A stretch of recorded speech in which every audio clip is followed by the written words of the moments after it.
السلام علیکم ورحمۃ اللہ وبرکاتہ۔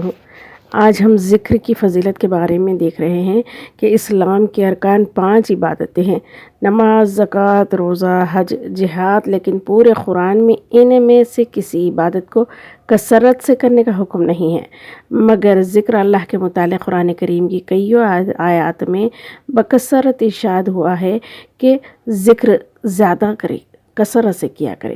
اس کی حکمت یہ ہو سکتی ہے کہ اول تو ذکر اللہ سب عبادتوں کی اصل روح ہے۔ ایک حدیث میں آتا ہے، جس سے حضرت معاذ بن انس سے روایت ہے کہ کسی شخص نے رسول صلی اللہ علیہ وسلم سے سوال کیا کہ مجاہدین میں سب سے زیادہ اجر و ثواب کس کا ہے؟ تو آپ صلی اللہ علیہ وسلم نے فرمایا، سب سے زیادہ اللہ کا ذکر جو کرنے والا ہو۔ پھر پوچھا گیا کہ روزے داروں میں سب سے زیادہ ثواب کس کو ملے گا؟ تو آپ صلی اللہ علیہ وسلم فرمائے، سب سے زیادہ اللہ کا ذکر جو کرے۔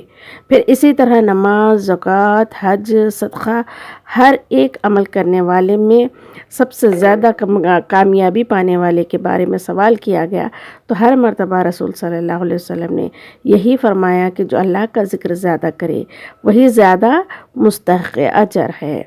دیکھیے، یہ روایت ہمیں احمد ابن کثیر میں ملتی ہے۔ دوسرے یہ بتاتی چلوں کہ وہ سب عبادتوں میں سے ذکر آسان بھی ہے۔ شریعت نے بھی اس کے لیے کوئی شرائط نہیں رکھی ہے، وضو سے کرے، بے وضو کرے، لیٹے کرے، بیٹھے کرے، چلتے پھرتے کرے، ہر وقت میں ذکر اللہ کا کیا جا سکتا ہے۔ دیکھیے، نہ اس میں انسان سے کوئی محنت لگتی ہے، نہ کوئی جو ہے اس کو فرصت کی ضرورت ہے، اور فائدہ دیکھیے کتنا عظیم ہے کہ اللہ کے ذکر کے ذریعے دنیا کے کام بھی آسان ہو جاتے ہیں اور دین اور عبادت بن جاتے ہیں۔ دیکھیں کتنا فائدہ ہے۔ کھانے سے پہلے کھانے کی دعائیں پڑھ لیں، بعد میں بعد کی دعائیں پڑھیں، گھر سے نکل رہے ہیں دعائیں پڑھ لیجئے، واپس آ رہے ہیں دعا پڑھ لیجئے، دیکھیے سفر میں جا رہے ہیں، سفر سے واپس ہو رہے ہیں۔ رسول صلی اللہ علیہ وسلم نے تمام وقت کی دعائیں سکھائی ہوئی ہیں۔ ان دعائیں معصورہ کو اپنے کاموں کے وقتوں میں پڑھ لیا کرے، اپنی دنیا اور آخرت کو سنوار لے۔ چلیے آج ہم سورہ احزاب کی آیت پڑھتے ہیں، جس میں اللہ رب العزت ذکر کی فضیلت بتائے ہیں، اور ساتھ میں یہ بھی باتیں ہمیں معلوم ہو رہی ہیں کہ مرد حضرات کے لیے اللہ رب العزت مخاطب کرے ہیں، رسول صلی اللہ علیہ وسلم کو مخاطب کر کے وحی بھیجی جا رہی ہے۔ اس کے علاوہ مرد اور عورت ہر نیک عمل میں، ہر کام میں، خیر اور بھلائیوں میں، سب باتوں میں جو کریں گے ان کو اس کا اجر ملے گا۔ یہاں یہ بھی اللہ تعالیٰ فرما رہے ہیں۔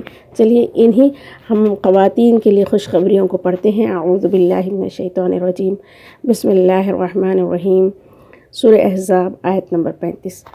اِنَّا بے شک المسلمین مسلمان مرد، والمسلمات مسلمان عورتیں، والمؤمنین اور مومن مرد، والمؤمنات و مومن عورتیں، والقانتین اور فرما برداری کرنے والے مرد، والقانتاتی اور فرما برداری کرنے والی عورتیں، والصادقین اور سچ بولنے والے مرد، والصادقات اور سچ بولنے والی عورتیں، والصابرین اور صبر کرنے والے مرد، والصابرات اور صبر کرنے والی عورتیں، والخاشعین اور خشوع خضوع کرنے والے مرد، والخاشعات اور خشوع خضوع کرنے والی پوری توجہ انہماک سے اللہ کی عبادت کرنے والی عورتیں، والمتصدقین اور خیر خیرات کرنے والے مرد، والمتصدقات اور خیر خیرات کرنے والی عورتیں، والصائمین اور روزہ رکھنے والے مرد، والصائمات اور روزہ رکھنے والی عورتیں،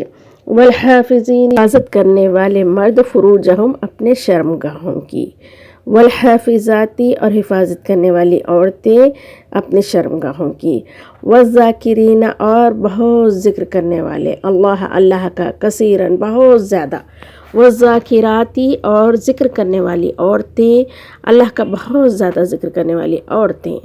ان سب کے لیے اللہ تعالیٰ خوشخبری دے رہے ہیں۔ سب کا ذکر ہو گیا، اب دیکھیے کیا خوشخبری ہے۔ اعد اللہ تیار کیے ہیں اللہ تعالیٰ، لہم ان تمام کے لیے، مغفرتاً معافی، مغفرت، و اجر اور ثواب، عظیمہ بہت بڑا۔ سبحان اللہ، صدق اللہ العلی العظیم۔ اس آیت میں عورتوں کی بھی دلجوئی کی گئی ہے، ان کو بھی بتایا گیا ہے کہ اعمال کی مقبولیت کا خصوصی ذکر ان کے لیے بھی کیا گیا ہے، اور یہ جتلا دیا گیا ہے کہ اللہ تعالیٰ کے یہاں مقبولیت اور فضیلت کا دار و مدار اعمال صالح اور اللہ تعالیٰ کی اطاعت ہے۔ اس میں عورت اور مرد میں کوئی امتیاز نہیں۔